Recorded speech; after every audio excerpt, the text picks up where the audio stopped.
Hello, this is Sam Gerrans from samgerrans.com. Today is November the 8th, 2023, and today the subject is climate denial. What I do on this channel at the moment is look at propaganda for the purposes of trying to help a small number of people understand how to basically deconstruct it for themselves. It's easy to spot propaganda. Anything that comes out of Hollywood, the newspapers, the education system, most publishers now, music, pretty much everything you're consuming, YouTube is propaganda in a way, and you have to have, well, I would suggest it's worth getting a fairly sophisticated understanding of it, not because you're going to be able to stop it, not because you're going to be able to change it, not because you'll be able to do anything other than live in a system which is organized by propaganda. And the reason for that is because you live under a system of what's called, what Jacques Ellul calls technique. And technique is everything that isn't the traditional culture which you grew up in, or if you grew up in, if you're old, or you saw the last vestiges of it, if you're old. This has been supplanted by basically a rational, mechanical, utilitarian, pragmatic system, which is unavoidable. And to summarize Ellul, either any society which doesn't embrace this system, I suppose you could call it modernity, is going to be destroyed by those which do, and those which do are going to be destroyed by it itself. So there's no way out of this. This is catch-22. I'm not trying to change any of that. I'm not expecting any huge results from this. I'm just trying to show a few people who care how to basically decode it for themselves. I'm not a member of the when enough people wake up community. Most people are never going to. They don't want to. They like being slaves. There's nothing you can do about it. I'm just going to demonstrate how one piece of propaganda, which I've kind of chosen almost at random, works. We're going to read it together. I haven't read it. This is from the Guardian? It's from the Guardian. But it's not like I'm picking on the Guardian or anything, and the Guardian, the Independent, the Times, the Daily Mail. It doesn't matter what you read. Politico, Wall Street Journal, it's all tosh. It's all owned essentially by the same people, or people who are in the same sort of groups. And it's not that I'm a conspiracy theorist or anything like that. I can just see how things work. You're not going to change it. You won't be able to, help your family. You can't make people wake up. You can't do anything. But if you want to be able to sort of not be, as much of a moron as everyone else, and that's all any of us can really hope for now, because unless you haven't noticed, the whole of society is imploding into a level of solipsism and stupidity which would have been unthinkable even 30, 40, 50 years ago, then this is one way of, I suppose, protecting yourself or insulating yourself against the collapse as it happens. Anyway, on that happy note, what we're going to do is look at this particular article, and here it is. Hold on. Climate fatigue isn't a sign that Europeans are in denial, it's a sign of their fear. Well, this is what we're going to look at. We're just going to unpick this. Now, it doesn't have to be this, it can be anything, it's all like this. I haven't read this article. I don't need to read this article. I already know not so much what it's going to say, but how it's going to say it. Because it all works the same way, and once you kind of get an ability for this, it's the only reason to look at media is to, a bit like looking at if you're in an airport and they have the sort of destinations and the arrivals. In Russian it's called tableau. I don't know what's called in English, like that big board, right? You can get a sense of where things are, where things are, or in a birja, I can't remember what you call that, like a stock market, a stock exchange. You've got this big board with all the share prices going up and down on it. That's media. You can see, you learn to see, okay, where the agenda is going. Okay, that's its only purpose. There isn't any other purpose, not for anybody with a functioning brain. But anyway, let's get back to this. So climate fatigue isn't a sign that Europeans are in denial. It's a sign of their fear. Yeah, as I usually say when I read these, I haven't read it before. I can't. It's bad enough reading it once. I'm certainly not going to read it twice. But what we can tell is that the way it always works, whether it's what they call climate denial or denial of other historical assertions, or anti-Semitism, or whatever it is, the one constant, or not wanting mass immigration into your country, or not liking the fact your women have been weaponized against their families, whatever it is, whatever part of the agenda it is that you don't like, the one constant, and you can take this to the bank, is it'll be something wrong with you. Okay, it's always you. It's your fault. While Europe is battered by climate crisis, governments must reassure voters that green costs will be fairly shared.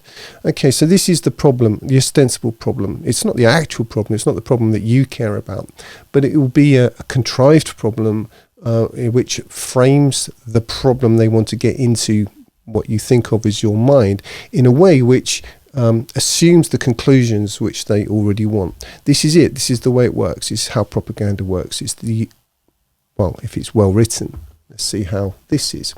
Quote, at a time when we should be accelerating action, there is backtracking. Oh dear, this is a problem. We are hurtling towards disaster. Eyes wide open. End quote. A few months ago, the UN Secretary General Antonio Guterres used these words to warn that the collective battle against the climate. And one thing you have to understand about these people is they are collectivists. If you don't know what collectivism is, I'll give you a good example of it. Look at according to Solzhenitsyn, around 60 million people murdered by the Soviet system in the country that I live in Russia, in the last century, or the 100 million murdered by the Chinese. That's collectivism. That's what you're living in. That's what you have, collectivism. Did you ask for that? No, of course not. Well, I'm not saying you can change it. I'm just saying your vote doesn't mean anything. A vote, if you vote, they're just testing to see if you're still dumb enough to think that you have a choice. Guterres was right, blah, blah, blah. The collective response is pitiful, but it's not just the politicians. See, I guess it's going to be someone else's fault. Can you guess whose fault it is? I can. Clear evidence of climate fatigue emerges from recent opinion polls. Opinion polls. Just on the point of opinion polls measure how effective the propaganda is. That's all they measure. Democracy is really ruled by media. That's all it is. I mean, where would you get your opinions if they weren't given to you? I think it's a bit of a meme now, but if voting made any difference, they wouldn't let you do it. Of course they wouldn't. I don't believe in democracy. I think democracy is an absolutely idiotic idea. But most people don't think that, and there are reasons for that. However, if you actually sit down and think about it, look around you now and ask yourself, how many really, really stupid people have you seen? Then ask yourself, how many really, really intelligent people have you seen? Do the math and you'll have your answer. Clear evidence of climate fatigue emerges from recent opinion polls on voting intentions in the next European Parliament elections in June 2024. While European Green parties are expected to lose more than a third of their seats, right-wing, climate skeptic conservatives are expected to win big. Now, this is presented. Now, obviously, this is The Guardian, which is a libtard rag, but it doesn't matter which rag you read. They're all going to kind of guide you toward the same general idea, or they'll have, if you are a right-wing person, they'll have some new tosh to feed you. But the problem is not enough people are believing this. They've got fatigue. It's not just they are skeptical or have some actual questions. No, it's some sort of problem with them. This shift in public sentiment may even result in the EU backtracking on its so-called Green Deal, a core policy that has defined Ursula von der Leyen's term as president of the European Commission. Now, you remember that democracy they told you to believe in? Well, Ursula von der Leyen doesn't believe in it. She was never voted into anything. Ursula von der Leyen is a really good example of a kind of obedient, mid-wit, kind of, I suppose, George Soros stroke, what do they call it? World Economic Forum type of drone. And there are tons of people like this. They've got endless queues of people just dying to get into her role, because anybody can do it. There's nothing difficult about it at all. If you want to give another example, Liz Truss, there you are, as another example of a total non-entity and mediocrity promoted so far beyond their capacities as to be actually embarrassing to behold. Anyway, let's get on with the rest of this. Skepticism is widespread within the member states whose governments call the shots in the EU. Do they really? In the general election in the Netherlands on 20th of November, Frans Timmermans, a former European Environment Commissioner and architect of the Green Deal, will have his work cut out to win over the Dutch public, a majority of whom support farmers in opposing government plans to cut pollution by reducing livestock herds. Now, just in case you haven't thought about it, what do you think it is you eat? Where do you think the food comes from in the supermarket? Not that you've probably thought about it, not if you've been well conditioned. It comes from farmers. That's where it actually comes from. Now, what's the one constant over the last 100 years? If we take World War One, well, 120 years, World War One, World War Two, all the other wars, not to mention Spanish flu and the extermination of the Ukrainians and the Russians and all the other Soviet citizens, the Chinese citizens, starvation in Africa, you name it, all of this stuff. Now COVID, the extermination of the Ukrainian people by a war which has been foisted upon Russia and made absolutely unavoidable, and you know, the extermination of the Palestinians and whatever's going to come after this, and you can be sure there is going to be some more of it. What's the one constant? Oh yeah, little people getting killed. There you are. And now they want to convince you that having farmers producing food is an evil. I bet they can do it too. Climate skepticism is also rife across the Atlantic. I have a background in 2 or 3 years at least in high level in public relations. One thing you need to be able to do is because most people can't think, they don't have the brains they were born with. And in fact, they really don't have the brains they were born with, because children do ask the questions. But once you've been through the Prussian school of so-called education, you no longer can ask real questions. So what the way it works, just in case you don't know, is that you come up with keywords. These are keywords that you bash into the brain, into the mind of it's called the target audience. Target, it's actually a military term. In Russian, целевая аудитория. Целевая means it is a target. You're targeting them. And the way it works is you have to, because they're too, now stupid to think at all, you have to give them slogans, just like in the communist days. It's exactly the same. It was like Slava Rабочим, glory to the workers, and now it's, just do it. There is no difference. The policy, the strategy, the principles are exactly the same. So what you do is you bang into their minds key words that they can repeat, whether it's in the pub or at Beaujolais Nouveau testing or something. It doesn't matter what your social background. And this one is climate denier. It's you can't argue with it. It's like anti-Semitism. It's it doesn't matter what may be the causes, skepticism, questions, whatever it is. No, you are at fault. It's you. It's you. You see, this is cultural gaslighting. People, especially in the West, especially Westerners, and I know because I grew up there. People of my sort of middle class, upper middle class background and so on, they are absolutely easy to. All you have to do is tell these poor saps that, firstly, it's virtuous to do something. It doesn't matter what it is.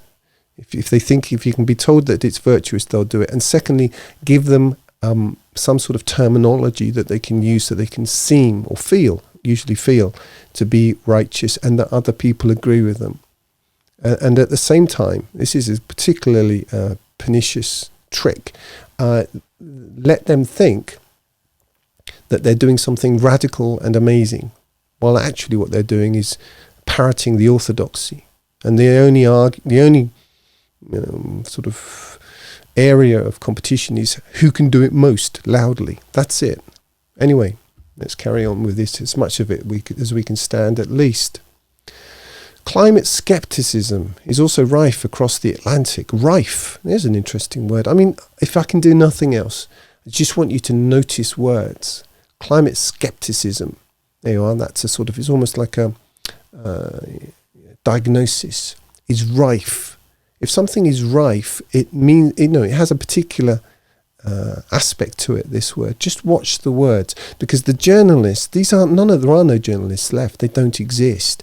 They are all propagandists. I'm not saying this to be nasty. Some of it, my only criticism of it is that it's of such poor quality. But the reason it's of such poor quality is because their audience now is so dumb, they wouldn't even recognize good quality propaganda. There isn't any point making it. Is also rife across the Atlantic, though with added polarization and MAGA characteristics. It's a false dichotomy. Anyway, according to a recent YouGov poll, only 37% of Trump voters recognize the climate crisis as an important issue. The climate crisis, you see, these are assumed conclusions. I did tell you before we started reading this that that's what this would be. It's how all essentially cultic systems work, whether it's a religion, whether it's brand Islam, which assumes its own conclusions, brand Christianity does the same. This is how it works. People don't want to think for themselves, if you haven't noticed. What they want is to belong to a group where they feel safe and loved and righteous and good, where there is the minimum amount of risk that needs to be taken and maximum safety. And that's how it works. It doesn't matter what cult it is. And if you look at all these activists, so-called activists, they're precisely the same. Compared with 95% of Biden voters. So, Biden's voters, I'm not here to play the Trump versus Biden game, but, Joe Biden, honestly, Joe Biden is so retarded now. He's not even compos mentis, and yet, apparently, well, I don't know if they'll put him in. It doesn't make any difference. He's just a puppet anyway. I'll tell you who he does remind me of. He reminds me very much of Brezhnev. If you remember, or if you have a memory, or if you've been on YouTube, there was this man called Brezhnev who was the president of the Soviet Union for quite a considerable amount of time. Anyway, it was not. People weren't very sure whether he was actually alive or just a sort of wind-up puppet toward the end. There's the old Soviet joke of just as an aside of it's the Olympic Games, and Brezhnev is there to open the Olympic Games, and they give him the speech that he has to read. It's got Olympic headed paper, and he starts reading, and he goes, oh, oh, oh, oh, oh. It's Joe Biden. Anyway, let's carry on with this. And only 24, blah, blah, blah, 90, yes, and only 24% of Trump voters believe that the climate is changing because of human activity. For many Republicans, the mainstream narrative is instead an invention of publicity-seeking scientists operating as puppets of a global lobby encompassing a wide range of actors, from Chinese electric car manufacturers to Greta Thunberg supporters. Okay, so there is this, apparently, if you don't accept this narrative, which is going to affect your life. It's the new tyranny. Okay, and this, just look it up. The Club of Rome, I think it was around 1970, 71, 72, came up with this new way that they were going to create an effective tyranny, and they're going to use the climate to do it. And that all they had to do was convince people, and that's very easy because most people want to conform. They want to be safe. They want to appear to be righteous, and it's just a methodology. It doesn't matter where communist China, Ayatollah Khomeini's, Iran, it doesn't matter. People are basically the same, and They're malleable.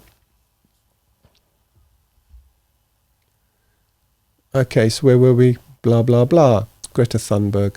Ironically, the share of the population willing to pay more tax to prevent climate change is higher in India, Indonesia, Brazil than in Japan, Canada or Italy. Now, why this would be ironic, I don't know. Let's leave that to one side. Just let me ask you, how is giving the rulers more money, even if all of this were true, going to prevent it? What I said at the beginning is that the conclusions would be assumed. These conclusions are assumed. Most people don't notice this. They won't. It's not like this one article is going to change things. No, it doesn't work that way. The way it works with a campaign to manipulate your mind is it'll be in everything. It will be in, there'll be some on radio, some on TV, or lots on radio, lots on TV, lots on the internet, lots in music. You have these so-called activists. Greta Thunberg is quite an interesting character because she's clearly autistic, and in a way she's almost like she's troubling, like a little kind of.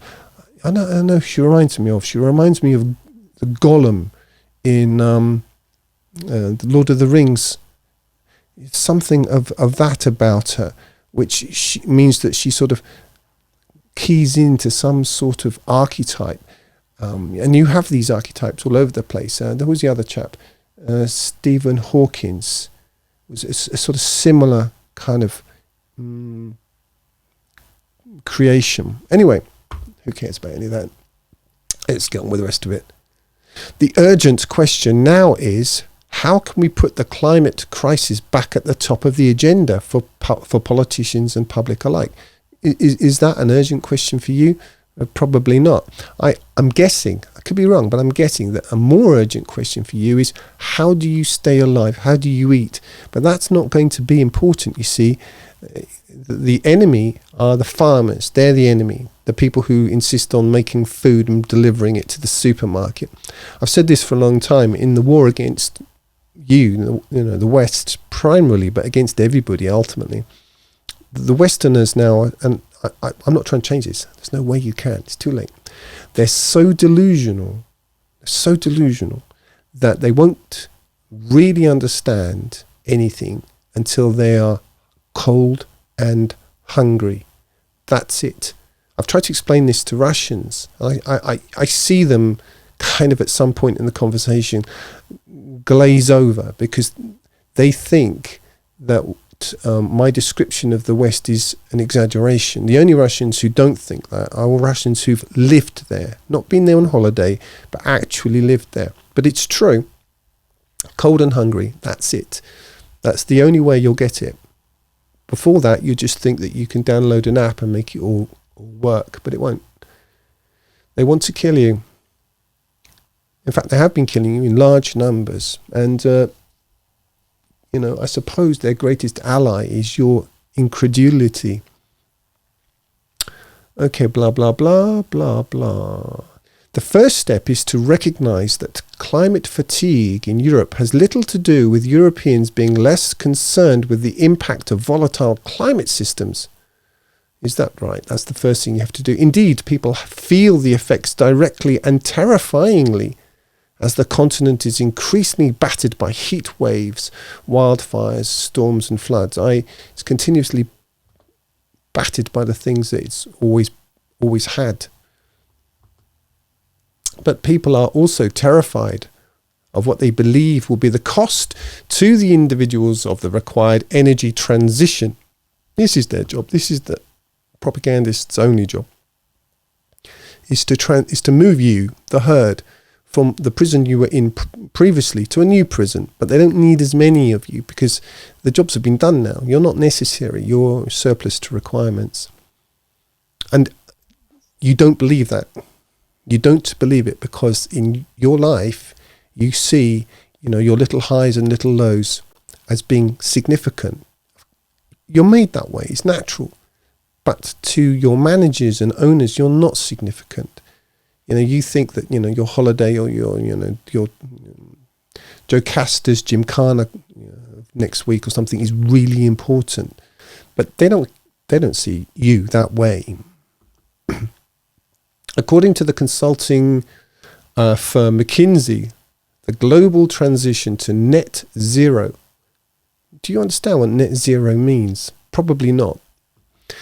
Will require additional investments in fixed assets of 3.5 trillion a year until 2050. And guess who's going to be paying for that? Their only job, just in short, is to fleece you as they and get you to pay for your own either imprisonment, management, or sort of managed eradication, so that it's profitable. You're listening to this, you're thinking, yeah, it could be right. You'll stop listening to this, you'll go away and you'll forget all about it. It's how effective it is. It's brilliant. That's about a quarter of all the tax raised worldwide. There is still no convincing mechanism for financing this in ways that reassure families, individuals, small firms and farmers that they are not going to be bankrupted. Well, that would be because they have some vestiges of logic left, I would imagine, but I'm sure there's something that can be done about that. Increasingly, ordinary citizens know that many of them will have to foot crippling bills for such things as renovating homes to make them comply with energy efficiency rules. If you remember our good friend Klaus Schwab, you will own nothing and you will be happy. Well, whose definition of happiness? I'm sure you have a definition of happiness, but I can bet you that he has a definition of happiness and it isn't yours, all right? Just telling you this. I'm not trying to change it.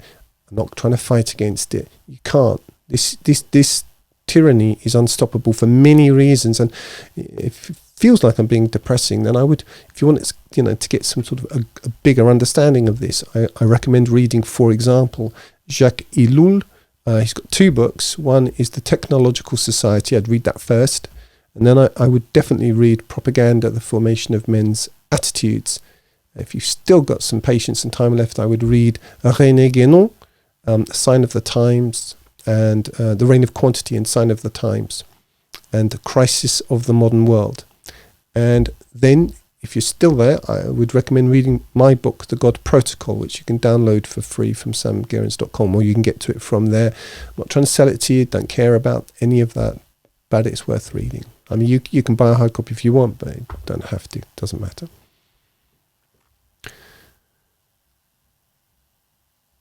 Just look at the European Commission's plan to upgrade the energy performance of buildings by 2050. Just to put this into perspective, if you live in the EU, your society is being destroyed by the war in Ukraine. If it feels like it's getting more expensive, well, that would be because the Americans bombed the Nord Stream 2, which was the only reason, or the main reason, that Europe was, or certainly Germany, which is the heart of Europe, was competitive. You've turned off the lights. 2030 for new buildings. Buildings account for more than 40% of energy consumed and 36% of energy-related greenhouse gas emissions in the EU. But in a country such as Italy, there is no country such as Italy. There is Italy. More than half of existing homes need to be adapted to the new standards. They're going to bankrupt you. What do you think, did you think your house was yours? Because normally, you see, if you buy something, it's yours. But everything that is important, you don't really own it unless you're a corporation or, have some sort of legal framework. But you, as what they're calling here a citizen, you don't really own anything. Nothing important. You don't own your home. And you don't own your car. Don't own it. You think you do, but you don't. If let's say for example that I have a book and I sell or give that book to you. You do own that book. You can keep it. You can get rid of it. You can do what you like with it. But let's say that I sell you a book, but I say, you know what? I'm going to insist that 6 months' time that you give me some extra money for this book so you can keep it. It means you don't own it. This is that you don't own anything. They make sure of this. And I'm not trying to fight to get the Republic back, or we all start memorizing the Constitution and the Bill of Rights and whatever it is. It isn't going to happen. All right. My advice is to make peace with God, while you still can, and to read Scripture, with an engaged soul. That would be my advice. But in a country such as Italy, more than half of existing homes need to be adapted to the new standards. They need to be. Italian families would have to pay about 500 billion over the next decade, an average of 40,000 per affected household. Have you got 40 grand right now so that you can continue to live in the house that you already bought, already own? You're living in a tyranny. You might as well face it. See, the reason why I'm doing this, I think we'll just leave this. I'll link to this down below on my YouTube, so if you want, you can read the rest of this. I don't see there's any point. The reason why I'm doing this is because what I want to demonstrate is that government is the religion, is part of the religion, the actual religion. I don't care what people say they believe in. And this is the same. It doesn't matter where you live. There's no difference between EU or Russia or China. They all have the same essential religion, is materialism and government. And that's where people put their faith. It's what they look to for security, for safety. And that means that under the classical definition, the true definition, this is a religion. And it doesn't matter whether you call yourself a Muslim or a Jew or a Hindu or whatever it is. That's what probably, essentially, effectively, in terms of actions, you believe in. It's a one world system based on material goods and a denial of any higher verities. And it's designed to take you to hell. And all of the media, doesn't matter what genre, what kind of format it's in, whether it's this kind of tosh or modern music or so-called education or the rest of it, it's all designed to go in that direction. Anyway, on that happy note, I think I'll leave that there. If you would like some, what my solutions are, you can access that work from samgerrans.com. But you can get to it for free. I'm not here. This isn't some sort of fear porn to get you to buy anything. I don't care.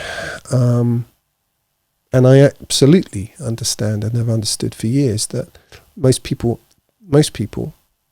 not only don't know this, they don't want to know it. They don't want to know it. They might say they do, but they actually don't. What they want, again, is to be a part of a big group where they can feel cozy, righteous, virtuous and safe. And I get it, I really do.